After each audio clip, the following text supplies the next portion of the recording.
Good morning and welcome to Faith Friday, the devotional from First United Methodist Church in DeSoto. I have done several of these devotionals now, and I think last time I shared with you that the way I get my inspirations is usually by something I have read that sparked my curiosity and makes me think in a different way. Sometimes I feel like I should have a byline instead of devotional by Alina Esquivel should be devotional by soundbite Alina because it does sound like a soundbite. The spark for today's devotional actually comes from our bishop, Bishop McKee, during his bishop's address at the annual conference that was held last month by Zoom.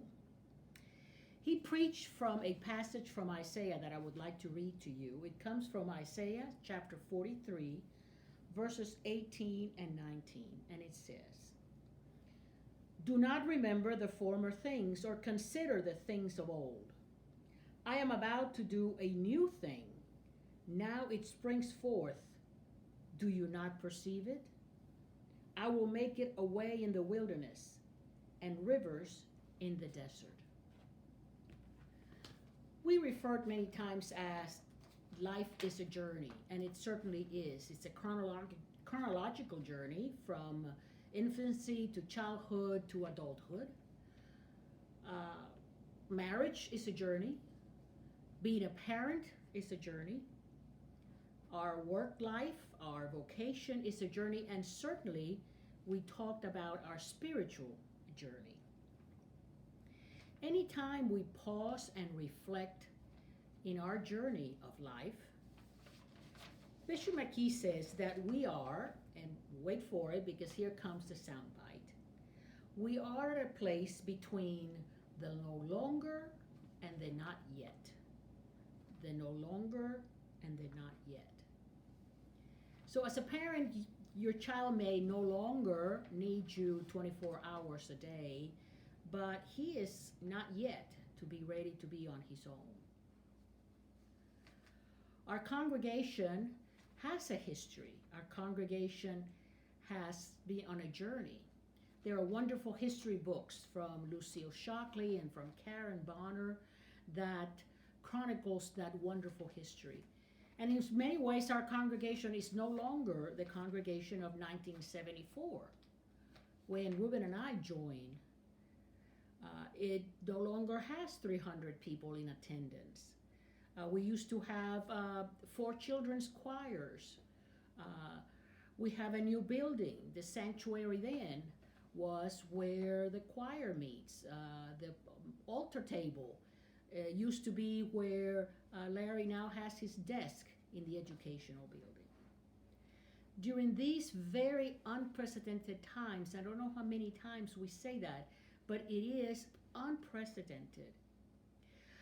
Perhaps some of you are worried about the no longer who we are, to the point that you are starting to think, are we going to have a congregation?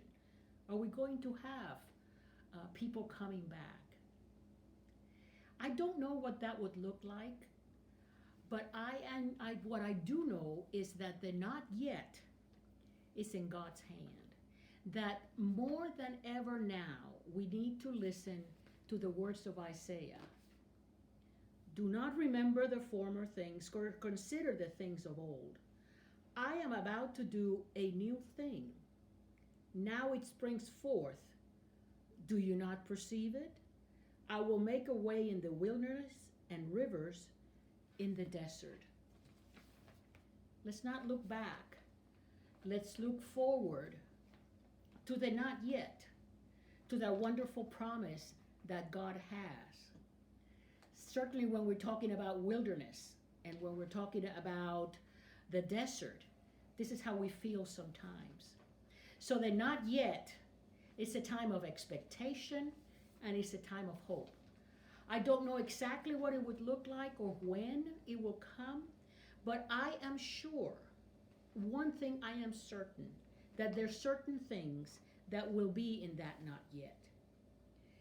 Because that not yet will include the power of the Holy Spirit that is able to change lives. The not yet will include the power of love that restores relationships.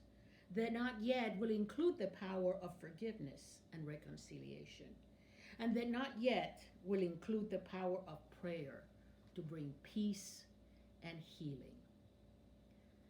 Let's join in that future because God is always with us. And that not yet is very hopeful. It is a blessing to share that journey with you. Have a wonderful day.